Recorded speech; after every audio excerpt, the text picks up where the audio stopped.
Welcome to Sabotage, the psychology of racing. And you're not slower in races because you lack pace. And you're not slower because you change the way you drive without realising it. It's the same track, the same car, and the same driver. But under pressure, you become a completely different version of yourself. Most drivers blame pressure. They tell themselves they just need more confidence and more race experience. But that's too vague to actually fix the problem. Because pressure doesn't just affect how you feel, it changes how you make decisions in every corner.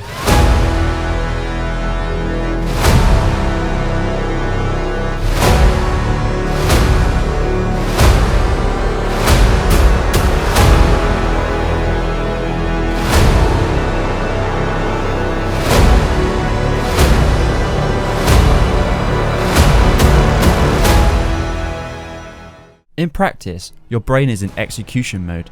You're focused on driving the car, you brake based on feel, and you turn in with confidence. And finally, you react naturally to what the car is doing. For example, into a fast corner like Silverstone's Maggots and Beckett's, you commit to the direction change without hesitation. You trust the grip and the car flows. But in a race, your brain switches into protection mode. Now, instead of asking how fast you can take the corner, you're asking how safe it is. So through that same sequence, you hesitate slightly on turning, you reduce your minimum speed just a little, and you leave a margin you didn't leave in practice.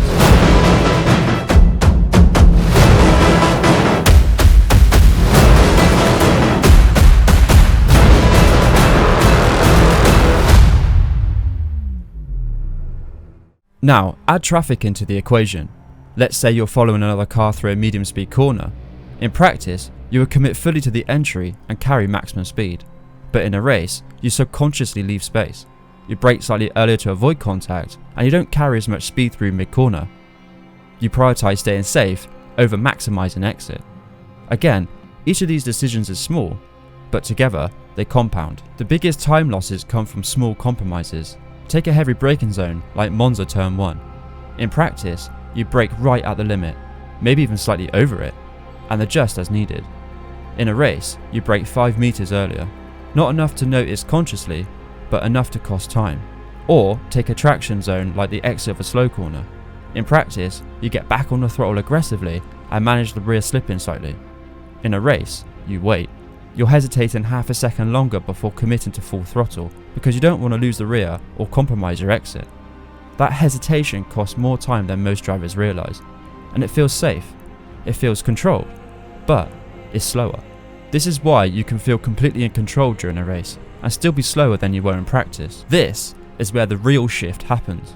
In practice, your goal is to maximise performance. In a race, your goal quietly becomes avoiding negative outcomes. You start thinking about not losing positions and not making mistakes, and also not going off track. When your focus shifts towards avoidance, you naturally leave a margin. Even if you're not aware of it, you're no longer operating at the limit. The solution is not to push harder, it is to recognise when you've switched into protection mode. Because the fastest drivers don't eliminate pressure, they simply don't let it change their inputs. They still brake at the same point as they would in practice, and they still commit to turning when the grip is there. Finally, they still go to full throttle as soon as the car allows it. For example, out of a slow corner, instead of waiting for the car to feel perfectly stable, they trust the grip earlier and manage the slip. That is the difference.